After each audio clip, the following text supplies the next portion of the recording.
Bienvenidos a su programa Salud Total. Gracias por estar con nosotros. Mi nombre es Mayra Cruz. Hoy con nosotros está Luis Cruz. Luis es naturópata licenciado y tiene un tema muy interesante que va a compartir con nosotros. Bienvenido, Luis, al programa Salud Total. Gracias. Estoy muy contento de estar aquí para compartir cualquier conocimiento que tenga para mejoramiento de nuestra salud. Qué bueno. ¿Y de qué nos vas a hablar hoy? Vamos a hablar de las alergias y la conexión de las alergias con otras enfermedades, cómo las alergias pueden influenciar al desarrollo de las enfermedades. De eso vamos a hablar Muy bien. Así que vamos a comenzar quizás hablando de los diferentes tipos de alergias o reacciones, o dando una definición, quizás sería lo mejor. La definición de alergia es una reacción inmunológica por unas inmunoglobulinas que son anticuerpos de tipo E. Cuando vienen en contacto con una sustancia alérgena, estas hacen que el cuerpo libere una sustancia que se llama histamina. Esa histamina depende de dónde se está secretando, dónde se está produciendo, va a causar los síntomas relacionados con las alergias. Como por ejemplo, si se libera la histamina en la nariz, pues causa rinitis o síntomas de estornudos y fiebre de heno, etc. Si se elimina la histamina en los bronquios, pues causa asma. En la garganta, amigdalitis. En los oídos, infecciones. Así que va a depender. El problema que con esta definición que acabo de dar es que es una definición limitada. Es la definición del libro de texto, pero sinceramente es limitada porque solamente explica un mecanismo de alergia. Y hay aproximadamente 4 diferentes tipos de mecanismos de alergias. Y la otra cosa es que las reacciones con el anticuerpo tipo E, inmunoglobulina tipo E, son reacciones alérgicas inmediatas. O sea, personas que cuando tocan o vienen en contacto con la sustancia, rápidamente reaccionan. En ese caso va a ser ese tipo de reacción. Pero el 80 al 90% de las personas que tienen alergias, sea alimentos, al ambiente, muchas veces son reacciones dilatadas. En otras palabras, puede tardarse 2 horas y hasta un día completo en la persona notar que hay una reacción cuando se expone a esa sustancia. Especialmente eso ocurre con alimentos. Casi siempre las reacciones a las sustancias ambientales, alérgenos, casi siempre son inmediatas, pero alimentos muchas veces son dilatadas. Exactamente. Me imagino que mientras se va absorbiendo la sustancia o el alimento es que entonces la reacción va a aparecer. Sí, eso puede ser una de las razones. Sí. Hablaste de 4 mecanismos. ¿Podrías darnos más información acerca de estos mecanismos y explicarlos también? Ok, vamos a hablar resumidamente de eso, es un poquito aburrido, pero vamos a hablar de esos 4 mecanismos. El primer mecanismo es el que hablamos, que utiliza las inmunoglobulinas E. Cada mecanismo usa un tipo de inmunoglobulina diferente, un anticuerpo, vamos a llamarlo mejor anticuerpo, diferente. En la primera, la reacción inmediata ocurre con el anticuerpo tipo E. En la segunda ocurre que cuando el alérgeno entra en el cuerpo, viene en contacto con la célula, la membrana celular, con las orillas de una célula, se adhiere ahí y entonces los anticuerpos vienen y causan, se adhieren al alérgeno y a la célula y entonces causan una reacción local dependiendo de dónde está ese anticuerpo localizado. Ese ocurre con un anticuerpo tipo G o M, inmunoglobulina tipo G o M. El tercer mecanismo, que es el que en realidad es el más común, porque tiene que ver con las alergias dilatadas, que las reacciones son dilatadas, más de 2 horas. Y es parecido a la segunda, entra el alérgeno al cuerpo, la inmunoglobulina G4 en este caso se une al alérgeno y entonces causan la liberación de sustancias inflamatorias y alérgicas y entonces hay reacciones alérgicas dilatadas. El 80 a 90% de las personas tienen ese tipo de reacción con la inmunoglobulina G4. La cuarta reacción y la última no requiere ningún tipo de anticuerpo ni inmunoglobulina, sino que requiere unas células T, son unos linfocitos, unos glóbulos blancos especiales, que cuando esas células, células T, vienen en contacto con los alérgenos, entonces crea la liberación de sustancias inflamatorias que causan reacción. Y esos son los 4 mecanismos. El más importante es el tercero, porque ese es el más común, que muchas veces se ignora en la medicina. Muy bien, ¿y podrías repetir cuál es el tercero otra vez? El tercero es cuando el alérgeno entra a la circulación y se une a una inmunoglobulina tipo G4, esa, y entonces queda en la sangre circulando hasta que en algún momento comienza a reaccionar, especialmente si se deposita en algún tejido o lo que sea, y crea reacción en esa área. Ese es el más común. Como dije, el 80-90% de las alergias a alimentos especialmente es de ese tipo. Muy bien. ¿Y qué da la intolerancia, vamos a decir, a un alimento? ¿Cuál es la diferencia? Sí, muchas personas piensan que, profesionales de la salud piensan que solo la única reacción alérgica es la que ocurre con las reacciones inmediatas, inmunoglobulina E, y que las demás son simplemente intolerancias. Pero la intolerancia es un mecanismo, y en este caso la diferencia es que la intolerancia no envuelve el sistema inmunológico. O sea que no hay ningún anticuerpo, no hay nada. Simplemente que la persona cuando se expone a ese alimento libera histamina, serotonina, otras sustancias que causan reacción simplemente. Muy bien. Parecidas a reacciones alérgicas, pero esas no envuelven el sistema inmunológico. Ok. Luis, ¿vas a explicar luego qué es la histamina, serotonina, etcétera? Sí, esas son las sustancias que liberan las células cuando se exponen a un alérgeno. Especialmente depende del tipo de reacción. Y la histamina lo que hace, como en el caso, si la histamina se libera en la nariz, hace que la membrana se vuelva permeable y que haya más sangre acumulado ahí, por eso se pone rojo la membrana y entonces crea la reacción de rinitis y de estornudo. Es un químico que tiene que ver, que es un mediador de las alergias. Cuando tenemos intolerancia a algún alimento o tenemos alguna alergia, ¿qué condiciones surgen de esto? Sí, hay muchas condiciones sistemas del cuerpo que pueden ser afectadas por las alergias. Unos síntomas que es muy común son las úlceras aftosas. Son pequeñas ulceritas que surgen en la boca, aunque eso puede surgir también en personas que no tienen alergia. Una persona que esté bajo mucho estrés, que no esté durmiendo mucho, le va a surgir, tiene el sistema inmunológico deprimido. Pero en una persona que le está ocurriendo frecuentemente, o sea, que se sana hoy, la semana ya tiene otra vez y sigue repetidamente desarrollando úlceras aftosas, que son las pequeñas ulceritas que ocurren en la boca. ¿Son las que diríamos blisters, que le llaman aquí en los Le Estados llaman Unidos? fever blisters, sí. Fever blisters. Pues eso casi siempre es indicativo cuando es persistente y continuo. Entonces es un indicativo de alergias a alimentos, especialmente a los productos lácteos. Otros síntomas del sistema digestivo sería la colitis, el síndrome irritable del colon y otros problemas del sistema digestivo. También en el sistema urinario, infecciones frecuentes. En los niños que tienen incontinencia, muchas veces es que están tomando mucha leche o sustancias alérgenas y eso hace que se inflame adentro de la vejiga. Y por lo tanto causa incontinencia.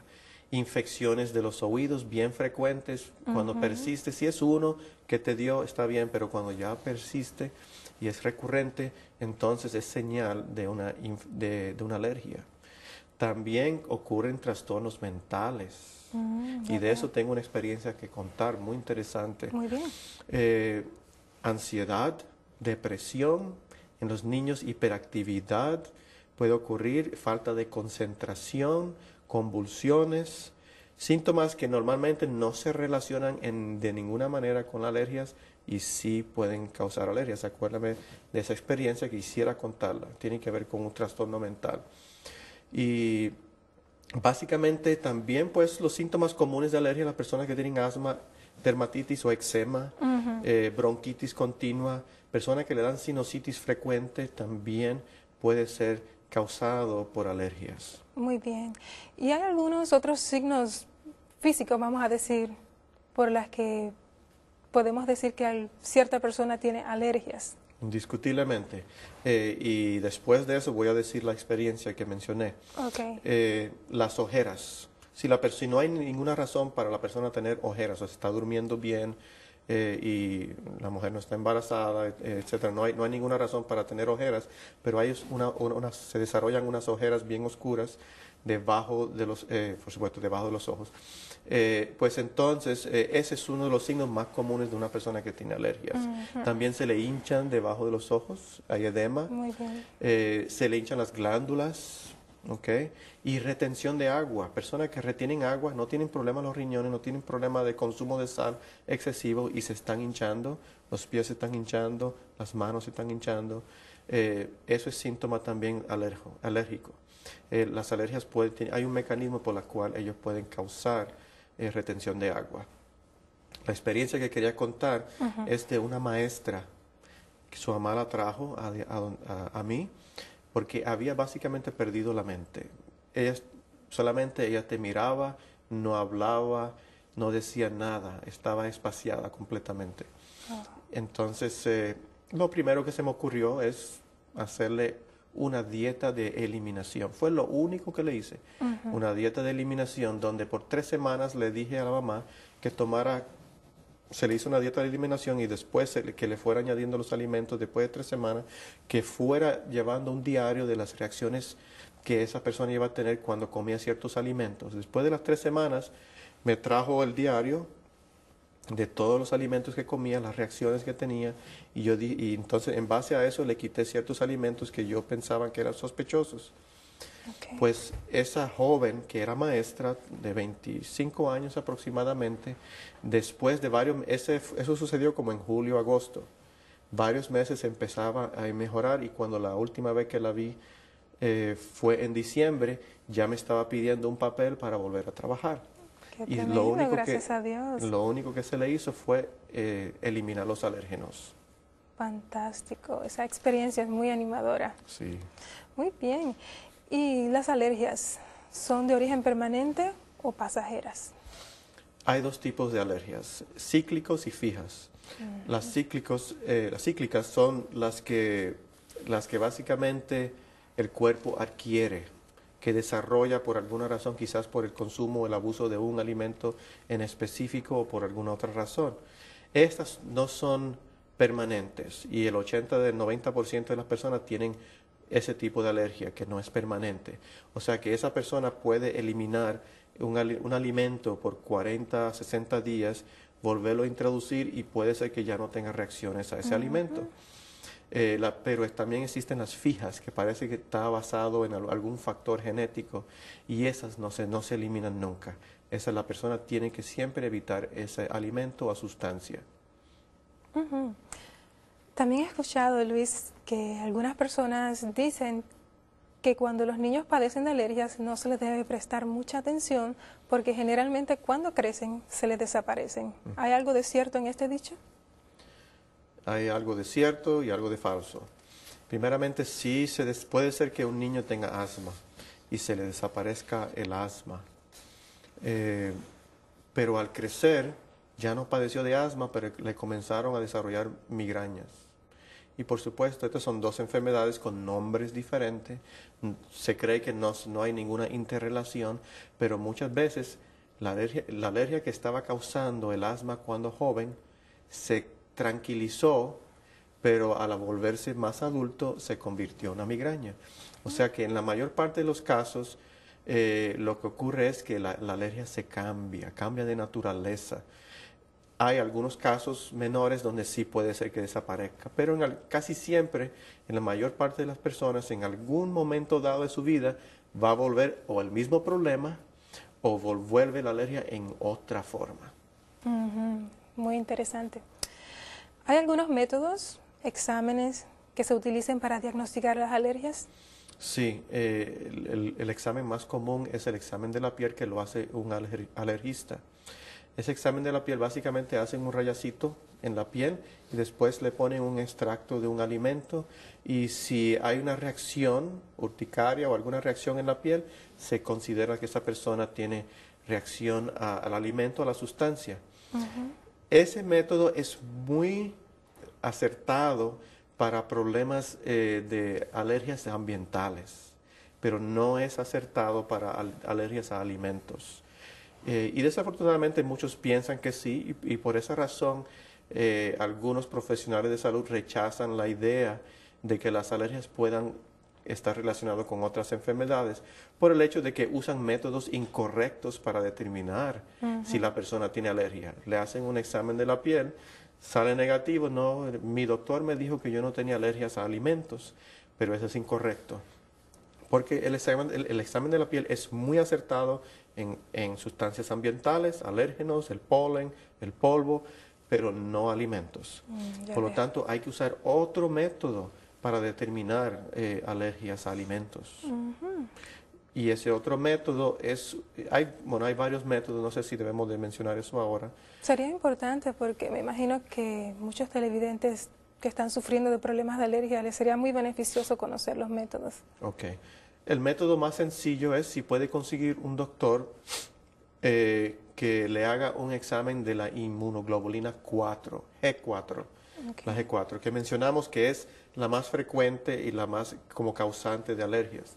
Ese examen mide aproximadamente 90 diferentes tipos de alimentos y se determinan para ver si la persona tiene alergias. Y ya sabemos que ese es un examen que detecta las alergias dilatadas, o sea, alergias que unas personas se exponen y que después al tiempo viene una reacción y a veces por esa razón se hace difícil determinar si la persona es alérgico a esa sustancia. El otro método también tiene que ser usado por un doctor y lo hacen casi siempre los doctores especialistas en enfermedades ambientales.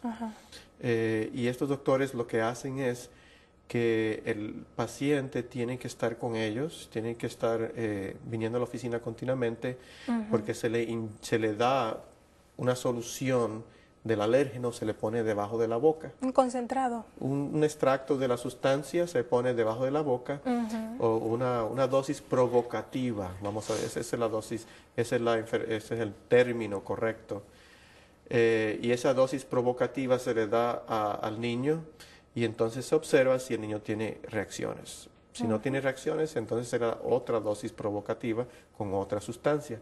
Eso toma mucho tiempo, pero muchos de los médicos ambientales que se especializan en ese campo dicen que es un método acertado. Muy acertado. Porque están vigilando los síntomas cuando la persona se expone. El otro método es la dieta de eliminación y esa es la que se puede hacer en la casa. Si no es un niño, se puede poner en un ayuno de agua por 5 días. La razón de eso es porque los alérgenos se desaparecen del sistema digestivo después de los 5 días. Después, al final de los 5 días, se reintroducen los alimentos uno a la vez. Muy bien. Algunas personas añaden el alimento cada día. Otros añaden un alimento posiblemente alérgeno o que se va a probar en cada comida, siempre y cuando no hubo reacción en la comida previa. Ya veo. Entonces, en ese proceso también se le toma el pH de la saliva, porque el pH de la saliva se supone que esté alcalina, pero cuando la persona tiene una reacción alérgica se pone ácida. Se toma 30, 60 y 90 minutos después de la comida. Además, se le toma el pulso, porque el pulso se acelera más de 16 veces de lo normal de esa persona cuando una persona se expone a la reacción a un alérgeno. Se le hacen todas esas pruebas y eso es un poquito tedioso porque puede tardar semanas en hacerse esta prueba, pero al final se puede hacer una dieta de los alimentos a la cual la persona no tiene alergias. Entonces, se le eliminan los alimentos hasta que la persona puede mejorar. Si tiene una alergia fija, pues tiene que ser fijo la eliminación. Si es cíclico, pues entonces se le elimina el alimento por aproximadamente 40 a 60 días. Después se reintroduce pequeña cantidad de alimentos. Si no tiene reacción, se permite que la persona continúe con ese alimento aproximadamente en forma limitada. Si la persona vuelve a reaccionar, se le elimina otra vez por otros 40 a 60 días y se sigue esta prueba hasta que la persona puede consumir el alimento sin ningún problema. Muy bien, muy interesante. Al principio del programa hablaste de las reacciones inmediatas y de las reacciones dilatadas. ¿Hay algún método? Me concierne más el de las reacciones dilatadas. ¿Habría algún método que se pueda usar para tratar este problema? Pues básicamente el método de tratar los problemas de reacciones alérgicas dilatadas es el que acabo de mencionar. Oh, okay. Sí, sí se pueden utilizar algunas plantas, algunos suplementos para ayudar a aliviar los síntomas, pero el tratamiento consiste básicamente en la dieta de eliminación y de la reintroducción de los alimentos. Ahora, una cosa que no mencioné en cuanto a ese tratamiento es que si la persona tiene muchas alergias, es alérgico a casi todo, pues no le puedes quitar todos los alimentos. En ese caso, lo que se hace es entonces que se le pone en una dieta rotatoria. O sea, cada 4 días los alimentos se dividen en familias, como por ejemplo las legumbres.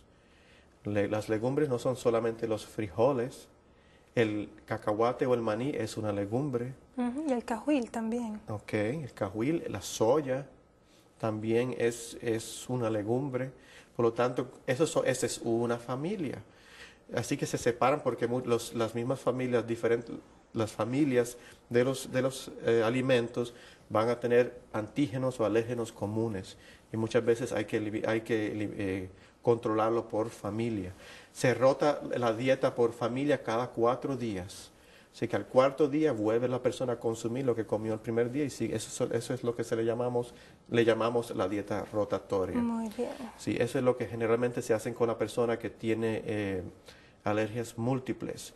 Después de un tiempo eso se tarda, se tranquiliza el sistema y a veces también hay que tratarle el sistema digestivo. Muchas de estas personas carecen de ácido estomacal, de enzimas pancreáticas o tienen muchas bacterias anormales desarrollando dentro del sistema digestivo. Eso hace que crea problemas alérgicos porque daña las paredes del colon, del intestino delgado y hace que las sustancias alergénicas entren fácilmente a la sangre. Por lo tanto, hay que mejorar la digestión también en estas personas. Muy bien. ¿Qué % de niños que sufren alergias en los Estados Unidos actualmente podremos decir que hay? ¿Y es genético o no? Eso es una pregunta importante. Lo que se ha observado es que el 70% de los niños, o mejor dicho, vamos a ponerlo de otra manera, si el niño tiene los dos padres, el padre y la madre, padecen de alergias, el 70% de los niños que nacen de esos padres van a tener alergias. Si solamente uno de los padres tiene algún tipo de alergia, pues entonces solamente el 30% desarrollan alergias. Eso es básicamente basado en la observación. Muy bien. ¿Y qué se puede hacer después que se descubren las alergias, no importando el método que se use? ¿Qué se podría hacer? Bueno, primeramente, no importa el método que utilice para detectarlo. Por supuesto, si es alimento, recomendamos que no use el método de la piel, porque no es acertado. Use un método acertado, como la que mencionamos aquí, y entonces, después que determina a qué es alérgico, entonces haga el procedimiento que acabo de mencionar anteriormente, dieta de eliminación. Si no puede hacer la dieta de eliminación o es un niño que no se puede poner en ayunas por tanto tiempo, se pone una dieta hipoalergénica. Se le pone a comer solamente papas, manzana, guineo, banano. Se le puede dar algunas raíces como el ñame, la yuca, la pera. Estos son alimentos que comúnmente no causan alergias. El mijo. El mijo, y también hay un grano que no sé cómo se dice en español, pero se llama buckwheat en inglés. El buckwheat. Todos estos son hipoalergénicos. Se le pone una dieta basada en esos alimentos por 5 días o más y entonces se hace la misma prueba que acabo de mencionar, de introducirle los alimentos gradualmente para detectar a qué es alérgico el niño. Así que ese es otro método y después se evitan los alérgenos y se sigue el procedimiento que acabo de mencionar. También la persona hay ciertas cosas que la persona puede hacer para reducir las alergias. Muy bien. Ahora vas a entrar en los qué podemos hacer en nuestro estilo de vida, hábitos que podemos cambiar, etcétera. Sí, estos son estilos de vida que no son directamente relacionados con las alergias, pero que se empeoran si no se hacen o pueden hacer que los síntomas de la alergia se agrave. El no dormir suficiente.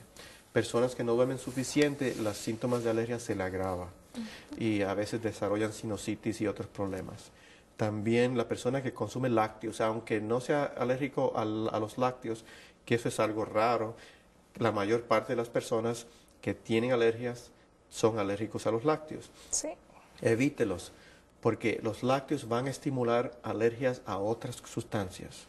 En otras palabras, una persona que tiene alergias, que le da alergias durante la estación de primavera, si evita los lácteos por un año, cuando llega a esa estación no le da reacción o le da muy poca reacción. Mientras que si come lácteos poco antes de esa estación, esa estación va a ser, sus reacciones alérgicas van a ser muy severas. O sea que eso influye mucho. Por ejemplo, la primavera es una estación donde se presentan los alérgenos. Mucho polen. Este año el polen fue horrible. Ese es otro método, ejercicio moderado, tomar mucha agua, tratar de seguir las reglas de alimentación, de la digestión, de masticar bien, de no tomar líquidos con los alimentos. De incluir bastante fibra. Comer mucha fibra. Todo eso son cosas, hábitos que podemos hacer que indirectamente van a ayudar el cuerpo, porque tenemos que acordarnos que ayudando a todo el cuerpo, cualquier condición se mejora. Si tratamos solamente sintomáticamente la alergia y no cambiamos la dieta y no fortalecemos el sistema inmunológico, pues entonces todavía las alergias no se van a curar. Exactamente. También debemos evitar los alimentos refinados, los colorantes, los aditivos, los alimentos altos en azúcar, muy concentrados. Cualquier cosa que no sea saludable se debe evitar, indiscutiblemente. Muy bien, Luis, te agradecemos mucho tu participación hoy. Fue un placer. Amigos, gracias por estar con nosotros en Salud Total.